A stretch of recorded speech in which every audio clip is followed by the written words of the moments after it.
Welcome to Follow South Jersey's Follow Salem podcast about the people, places, and all things good in Salem, New Jersey. In this week's episode, we talk with John Boucher, Outreach Coordinator of Habitat for Humanity of Salem County. John talks about the history of Habitat and many of its programs, including building houses, handyman program, recyclable ramp program, and their work with veterans. Welcome to the Follow Salem podcast. I'm Dean Johnson, editor of Follow South Jersey, and today we have with us John Boucher. John Boucher is the Outreach Coordinator for Habitat for Humanity for Salem County. Hi, John. How are you? Hi, good. Glad to be here. So why don't we begin with your background? I am a lifelong resident of Salem County, pretty much born and raised. I'm fortunate to live in a family house in Penns Grove, and just happy. My background is I'm a veteran, a Desert Storm veteran, and I'm a retired police officer. What branch? I was in the Navy. Okay. I did a lot of the maritime boardings and enforced the trade embargo in the Red Sea. Right. In my time there, and then that led me, into law enforcement, and Okay. so I'm back here and decided I wanted to live in this community and support it however I could. Right. What level of law enforcement did you work in? I was in law enforcement for 22 years. I started out at the Sheriff's Department right here in Salem County, and had an opportunity to move over to Penns Grove where I grew up, and there again, I thought it was a good idea to support my community and work right there where I lived. Right. Really nice. So what's your role with Habitat for Humanity? So I retired, and I was looking for something that had a purpose. I think I'm kind of a servant, so in a roundabout way, I ended up at Habitat for Humanity. Initially, I was hired as a Veterans Critical Repair Coordinator. And what does that do? We support, one of our programs is supporting veterans. Habitat recognizes veterans as kind of an underserved community, like many, we have. And so they just wanted to lean into that and help repair and maintain houses of aging veterans. Right, so that was your first major focus? Yes, okay. Yes. So when I started that, and then slowly took on the role of overall outreach coordinator. So now I deal more with not only veterans, senior citizens, and people with disabilities that might not be those less able to do repairs on their How long house. have you been with Habitat? Surprisingly, I've been involved with Habitat for years. I've always tried to help where I could, but officially was hired last July 1st. So all that happened in a few lot months. Happened in less than a year. They don't let you say no much at Habitat. You forget how to say no. And Guess what? We have this coming up. Okay. Yeah, right. So. It gets you there. So you mentioned, a servant. You obviously have a need to serve the community. Where do you think that comes from? I was lucky to have a stable family and two good parents, and then when I went off into the military, I traveled the world, and we're not much different like the rest of the world here. There's needs everywhere, and it's just that in different chapters of my life, I serve different needs to people, globally in the service, and then locally here county, and then back to Penns Grove, where I retired from. And then the opportunity came up to work for Habitat and serve the whole community. And, housing is a big issue right now, and specifically affordable housing. Right. So what drew you to that cause? I mean, as a public servant, not a political public servant, but somebody who wants to serve the community, there's many opportunities. Why affordable housing? Growing up, a lot of my friends I saw struggle, with housing insecurities and family insecurities and stuff. And I just see a lot of people in today's world that are working and trying to get ahead and chase that, for lack of better terms, that dream of owning your home and having a safe, stable place to raise your family. If I can help people do that, what a better, not to sound self-servant, but what a great feeling that gives you. There again, I was fortunate that I always had a a roof over my head. The house I live in, I've been there 54 years. Wow. Yeah, 55. I'm sorry now. Yeah. So, so I think I'd like to help other families Right. have that. Right.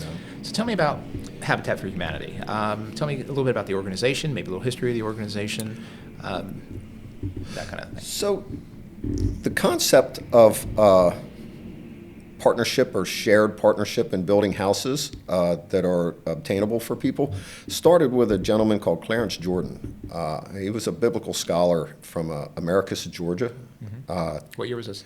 1942. Oh, wow. Okay. So, so he was a farmer, and he'd gone to college for agriculture and stuff, and it was his intention to help sharecroppers better utilize the land they have, and immediately recognized that, these poor farmers don't even have a decent house to live in. Mm-hmm. So he founded a place called Koinonia Farms. It's still an operational farm. Where is and that? It was Americus, Georgia. Okay, great. All right, that's where everything's kind of out of. Okay. I think it's outside of Americus, but it's all in that. Everything happens down that Atlanta area for Habitat Right. International. So he had this farm, and he was teaching some of these sharecroppers how to better utilize their equipment and their land. And like I said, he immediately recognized that there was a problem with housing, so he would help through community support, which also back then you can imagine, because it was a multicultural farm, there was some community opposition. Sure. And that's a whole different side of Habitat there. But he started building houses, and he continued that all the way up till 1965, and he partnered with a family, Millard and Linda Fuller. They were business people and were pretty well off. I think it states that he became a millionaire by 29, but felt, just like we were talking about, there's something more. He was looking for something more, so he happened along to Koinonia Farms and partnered with Clarence Jordan, and they started building more houses. And that was kind of like, it was called the Fund for Humanity back then. And in a roundabout way, he took that globally. He ended up in Zaire, Africa, building houses. This Millard Fuller did. But in 1976, or in the early 70s, he came back and formed Habitat for Humanity in 76. Okay. And so that's still in Americus, Georgia. That's where everything came from. And he continued to do that, all the way through. So that's how that started. And they say that Millard Fuller was really good at marketing, mm-hmm. and he used what was called direct mail back then. Right. Now I think they call it junk mail. Yes, I don't even right. think that anymore. Now it's spam, and exactly. So he was doing that, and it wasn't until 1984, I believe it was, Jimmy Carter, in his post-presidency, they teamed up. So now you had, Clarence Jordan, Millard Fuller had the idea, had the finances, and then they needed face recognition. So Millard Fuller thought, man, if I can get, Jimmy Carter's name on this, that would just increase. We can build more houses. Right. And that's kind of how it happened. Okay.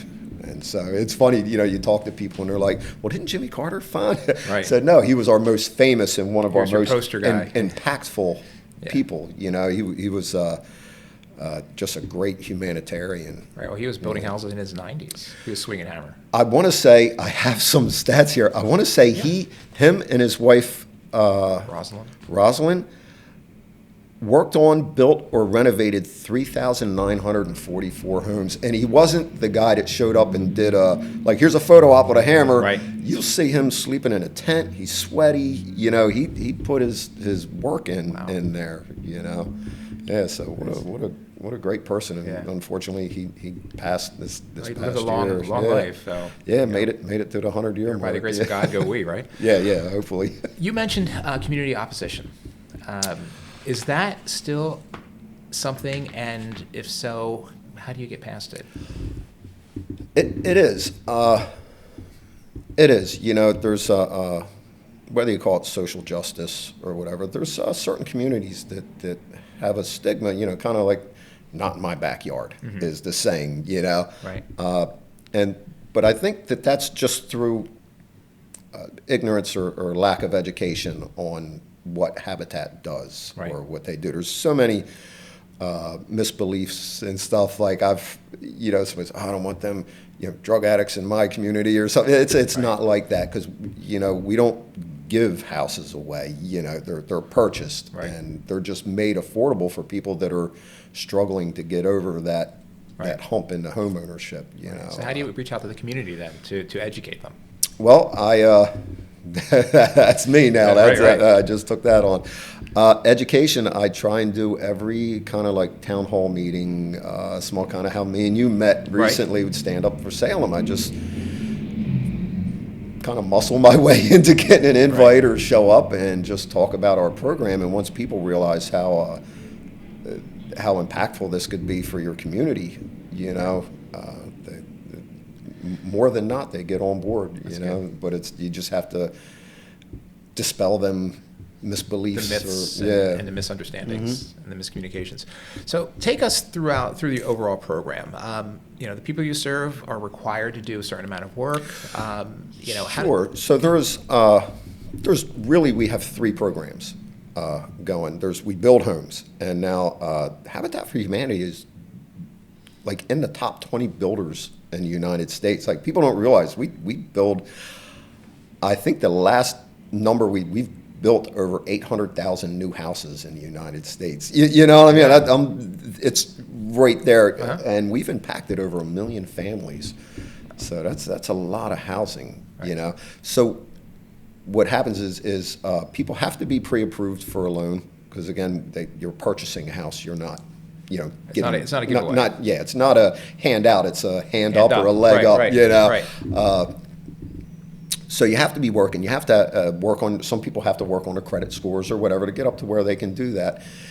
And they put in the application. They're selected on. The need plays a big part. Their financial stability and their willingness to partner with us. And you mentioned that a second ago. When we're building the house for a customer, they have to dedicate 225 hours of sweat equity, it's called. Sweat equity. Right. So, and we also offer financial literacy courses, things like that, just to maximize the success rate for home ownership for people. Right. And so, through the sweat equity, those 225 hours that they have to put in, they learn more about the house and the maintenance and the upkeep. They're looking past the drywall. They know what's in the house. Right.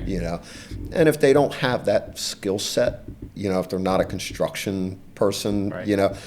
There's still things we can have them do. And sometimes we've had people volunteer at the store, help. And it's just At a restore. Right, because it takes more than just a construction crew to build a house. It takes the financing and all that to Right. come together. So Right. we want people to see that and feel it. And most of our homeowners, I see in the restore all the time. They come through and talk to us and revisit us.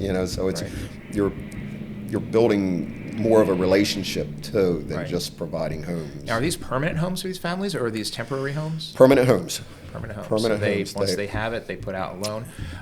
So they have to get a loan. Are they getting a loan for the full market value, or is it less than market value? No. So we get our money back, to say, but through the volunteerism and programs like the Home Depot Foundation and stuff, we get a lot of our materials. I mean, more than Home Depot, a lot of manufacturers and people really support us. We get a lot of the building materials and stuff at a discounted rate, and like our roofs sometimes are supplied through in-kind gifts through like Right. High Point Roofing and different vendors around here, and they really keep the cost down. So that just allows us to sell the house at a much lesser lower value. than market. Yeah, and so some of our houses in Salem County, we sell our houses for about $170,000. Okay. Which is for a brand new house. Yeah. And they're usually like a 1,300 square foot 3-bedroom house. Right. Around there, yeah, and that's a stick build. So Stick build meaning that it's wood. it's from not, you're not bringing wood. in- We're framing the walls, Right. putting it up, and I kind of like that because I also think it helps build that relationship that helps foster that. So we don't ever want to get too far away from that. Right. You know. And they get to see it from foundation to finished product. And Yes. be a part Yeah, of that. So it's more of a, right. like it's ownership, but it's truly ownership because they Yes. were part of the process. Yep. Yeah. They're more than buying it. They're part So of it. how much do you depend on volunteers? Do the construction workers volunteer their time? Is there a percentage of them that does? There is. We have a small construction crew. We have a construction manager or leader. That works for Habitat. Yes, that's Isaiah Robert. I think you met him, Yes, the yeah, I young did. man that came Right. with me. He's Yes. a sharp young man. He's heading up our construction right now. So he's there full time. We have 2 other people that work, and other than that, it's all volunteers. There's different programs. Sometimes we get college kids in. There's corporate and like church teams that'll come help, and they schedule certain days or several days that they'll be Right. there and working. And so that really cuts down on the labor costs. Is there a training for them? It's like, do you Yes. have to have construction experience to Yes, so volunteer? everybody that volunteers with us, there's an online course they have to go to, and then they spend time with Isaiah going over site safety and Right. stuff like that. So it's there's a little bit of work before you show up and grab a hammer or a saw and start cutting. So tell us about some specific programs here in Salem County. Okay, so we talked about the building of houses Right. and sales house, and we are entertaining because we're trying to build more houses. Typically, we're one a year. We've built 50. So we were formed in 1982 In Salem County. In Salem County, so we're one of the longest standing affiliates. Right. We're small. Sue Ann Leidy, our executive director, she says we're like the little engine that could. We just keep plugging going, away right. at stuff, and I believe that, and I've watched it over the years. But we're looking to build our capacity, and part of that to build more homes, with volunteerism being down right now, we're looking at doing some modular homes. So Okay. we're partnering with a local company that's starting here in Salem, and hopefully that works out, and we can, keep building more homes. But some of our other programs, we have a handyman revitalization program, which is to help. That's still being built up, and through grants and donations, just like and volunteerism, the house, that reduces the cost of some of these repairs we do. And typically I look for critical repairs. That's kind of where it is. Such as? Critical repair is kind of deemed anything over $5,000. Okay. So that starts to hit Roof. some people. Yeah, roofs. Electrical, plumbing. Yeah, electrical, plumbing. We've put on 4 roofs in the last year on veterans' homes at no cost. 3 of them were no cost to them, and one had to be.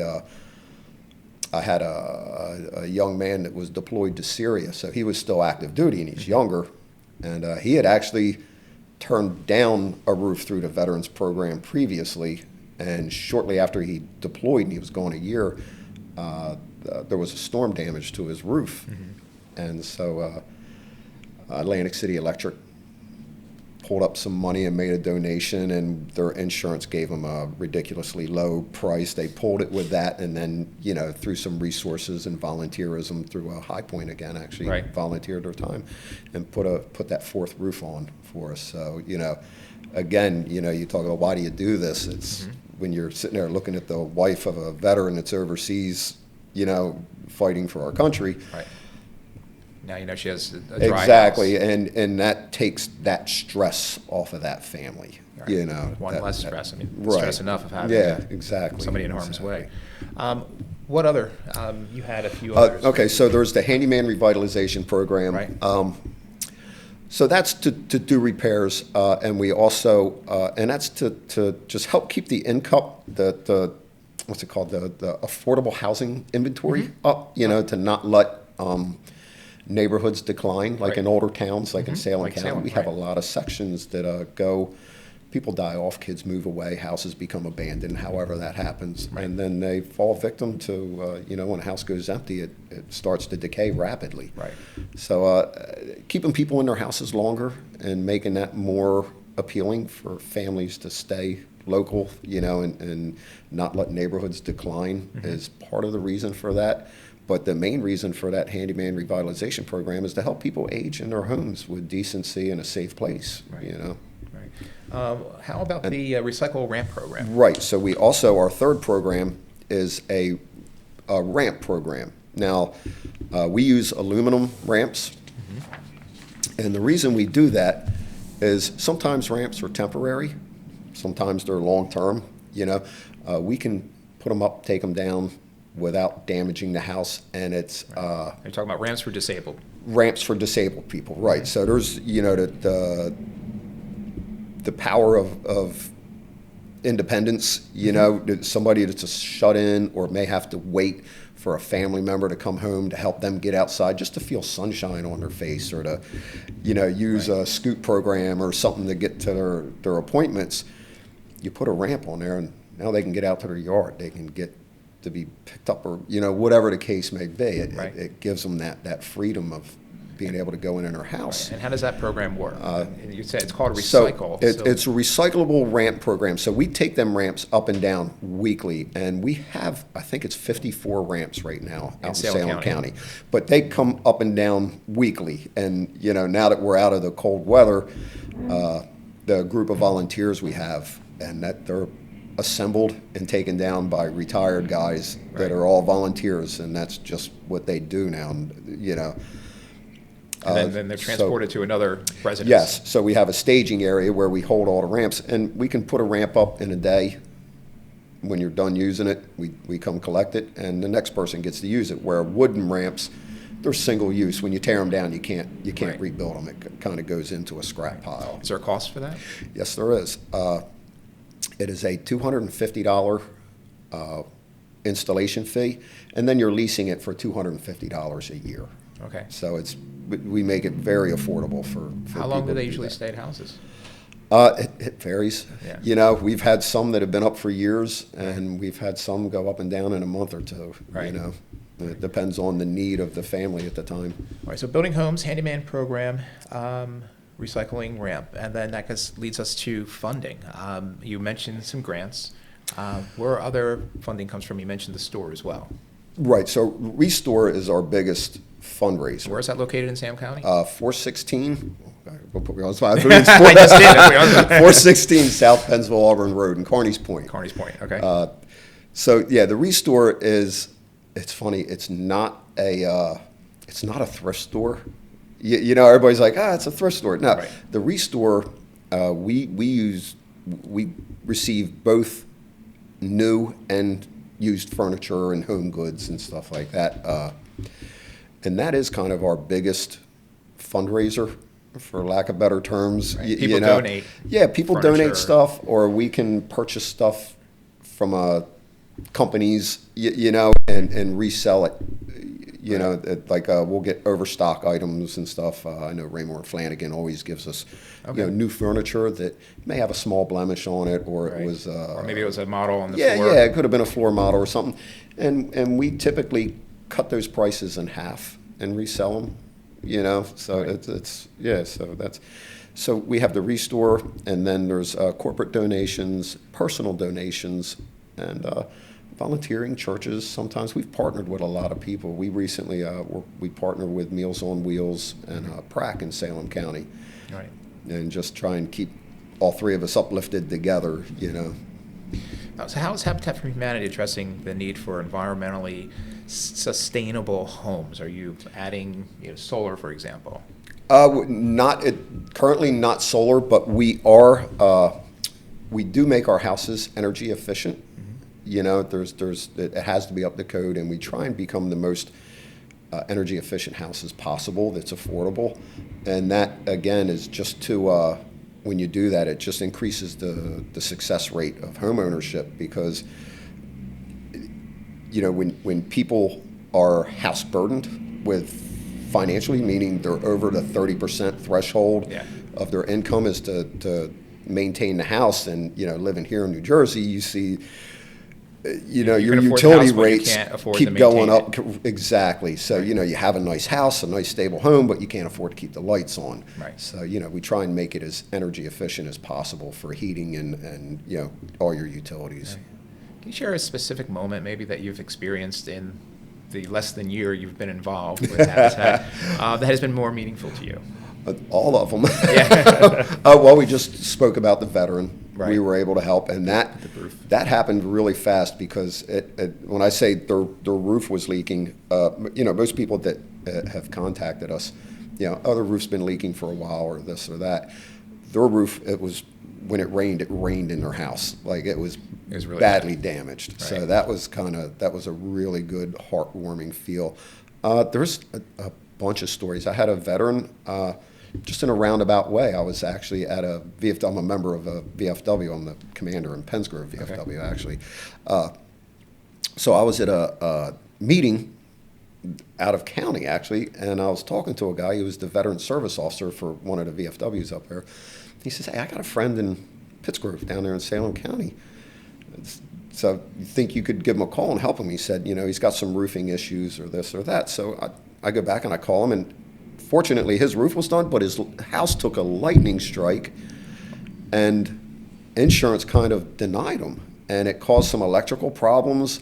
It caused some plumbing problems that he had Band-Aids on and stuff. Right. So I was able to negotiate some good pricing through Chris Services, electrical and plumbing. They went over and fixed both of them, and I had received a grant through Repair Corps 13 grant, which was through Habitat. And I was able to relieve that burden from him, even though he had already worked, and there again, we're a leg up, hand up, right. Not a hand out. Right. This gentleman was working on repairing his house, but was falling short, towards the end. And he was a disabled veteran, so he's had his physical limitations for what he could do. So you do things like that, and it's just amazing. And I used part of that grant just recently. There's a local family right here in Salem, the husband, another veteran. So that when I talk about that grant, that's a veteran specific, and it was meant to be a non-repayment. So I'm trying to use that, being a good steward of that, and trying to spread it around a little bit. And so somebody got my name through saying, I'm trying to be everywhere in the county, and called me up and said, "Hey man, my dad took a fall. He's a veteran. He's in a rehab right now and needs to come home. We need to refit our bathroom." And I said, okay. So we gave him a quote, and because we were actively in a build, that was going to be prolonged. And they said, no, we kind of want it sooner. So that's when I made the determination, okay, well, let's go with a contractor. And, it's a licensed, reputable contractor, local, right here. Right. And so I was able to share that cost with them and help them make that happen and come off. And while I was there, I'm talking to the wife, the husband's still in rehab, and she's limping around a little bit. She goes, "I broke my ankle last year." And I said, "How come you don't have a ramp on your house?" She goes, "Well, we can't afford one." Hold on. Yeah. Hold on. It's a little bit different. No project we do is the same. Right. You know what I mean? It sounds the same up front, but when you put the human side to it, and you look somebody in the face like we're talking right now, and they go, "Oh my God, I don't know how I was going to do this without you guys." Right. It gives you that, just what I was looking for in my position. You make it sound easy, but obviously there's obstacles here and there. What are some of the biggest obstacles that you've come across? Financing. Financing. Everything we do is based around construction, and the economy lately, construction costs they're just going through the roof. Right. What was it? That record highs. Oh my God! A year or so ago. You think, oh, let me go get a couple 2x4s for $2 a piece. Right. Not anymore. So literally everything you touch costs more money. So there's several obstacles. One is financing, and thank goodness, that we have supporters in this county. A lot of small businesses, a lot of corporations that are here help us relieve that. And that just enables us to pass that forward, to bring them costs down. What are some lessons you've learned? How has working with Habitat affected you and just watching everything personally?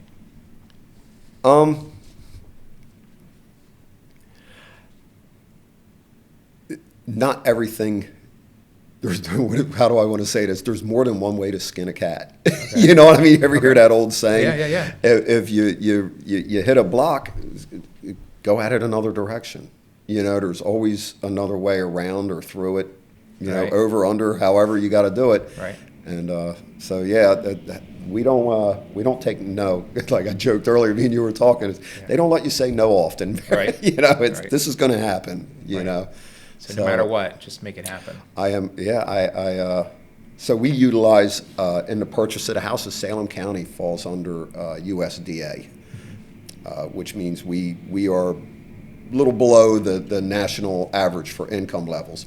So all of our houses and a lot of our repairs are through USDA grants.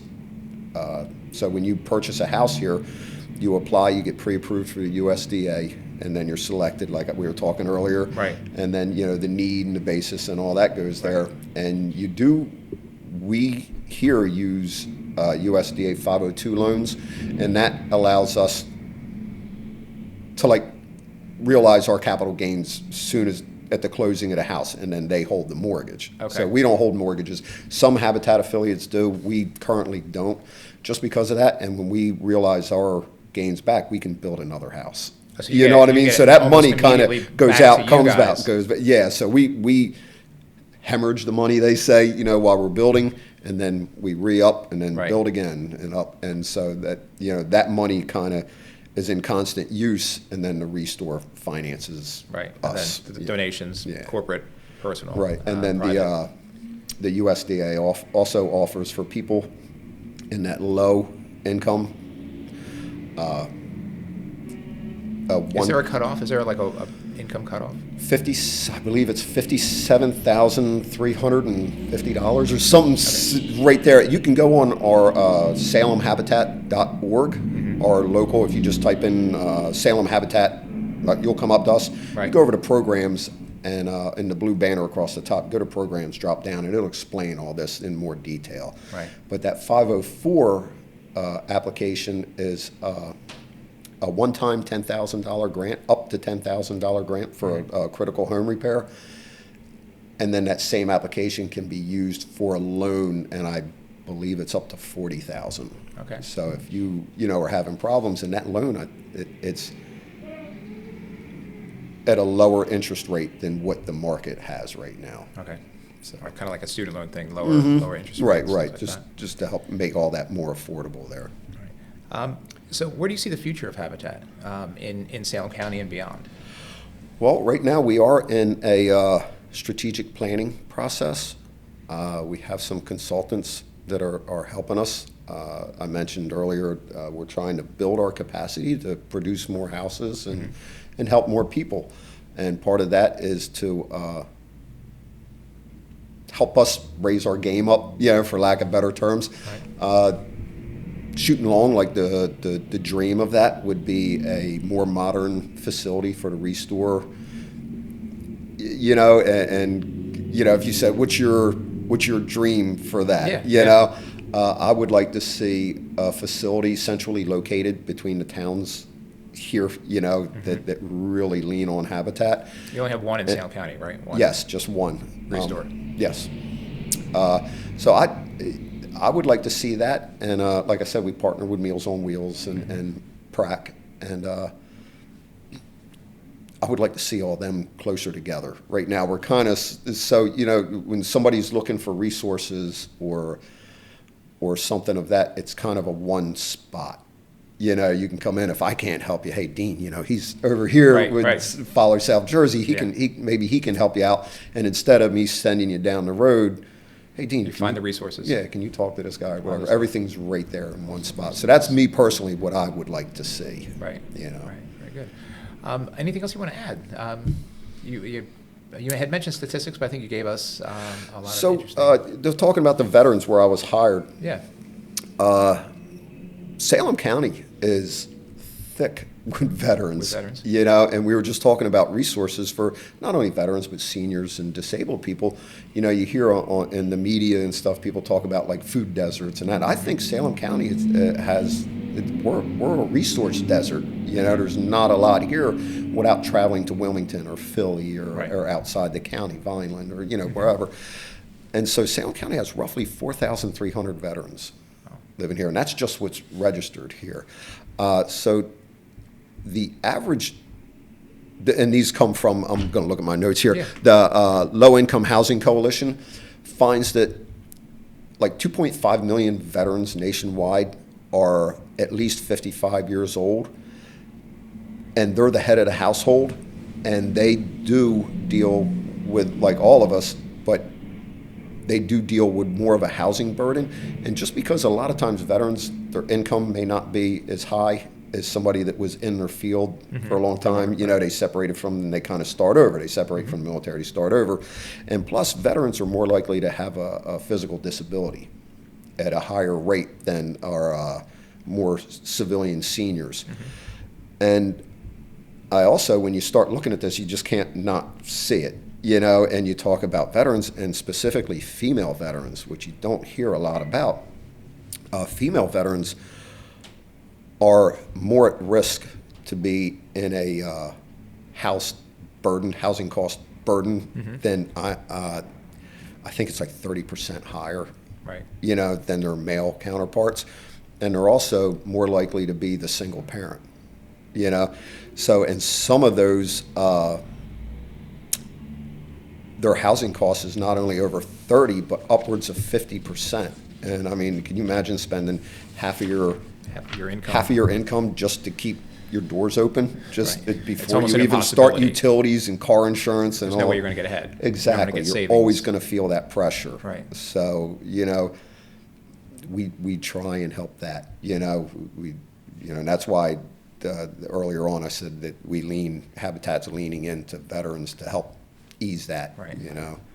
And, just housing is a problem in all the minority communities, it's, people just can't, I don't know if they just can't see it or can't realize the potential for that, because they see, and it seems like you look at houses, they're either $1 million houses or dilapidated fixer-uppers, right. And that medium income, is kind of left out in the housing market. Right. So Habitat coming in, building or refurbishing, can actually help the entire community, the whole neighborhood, and that. Oh, absolutely. That will certainly spread out and help that affordable housing. In Penns Grove, I can't remember the exact number. We've built like 11 houses in Penns Grove, but specifically like Iona Avenue area was just a whole street of empty houses, and now you drive through there, there's kids playing, nice houses, people are cutting their grass, there's no debris laying on the side of the road, we took it from an overgrown, dying street, right. to a vibrant it's neighborhood. a neighborhood now, right. And that's what this Habitat for Humanity can do. Sure. It could expand the entire community. And somebody's living next to a nicer house, they're going to want their house to be nice. Absolutely. So it's going to inspire them to do more. It's like the old contractor signs. People see the Habitat sign out and they'll want to come over and talk to us. Hey, what do you my mother's doing this or that, and right. It's just word of mouth there goes crazy. It's amazing how many people I'll talk at a meeting or something, and next thing you know, I got 10 messages left on my phone the next morning, Right. And you can't help everybody, but like I was saying, the ones that I can't, I try and find the resources. Hand off, not just go, you should go talk to right. Dean Johnson. Right. Here, hey, Dean, this is, right. so-and-so. You think you could work with them? Yep. So Great. I try and follow through with that even. And that's kind of outside my Habitat role. That's just the right thing to do. Humanitarian Yeah, role. yeah. That's your, just your community servant right, role. a moral obligation to there help people. Yeah. John, thank you very much for being with us. I think you've given us a lot of information. I think you dispelled some myths about Habitat for Humanity. If somebody wants to get in touch with Habitat, where should they look? You can go right on salemhabitat.org. I always mess that up. I hope that's what it is. But if you type in Salem Habitat, right. Salem County, New Jersey, Habitat for Humanity, it'll lead us there. And our phone number is 299-7995. So you can reach me there. Perfect. I'd give you my email, but it's an obnoxiously long. Yeah. I'm sure there's a link on the yes, website, there is. And you gave the phone. All right, well, John, thank you very much. Thank you. Thank you we have been talking with John Boucher. He is the outreach coordinator for Habitat for Humanity of Salem County. And for Follow Salem Podcast, I'm Dean Johnson. Thank you for watching.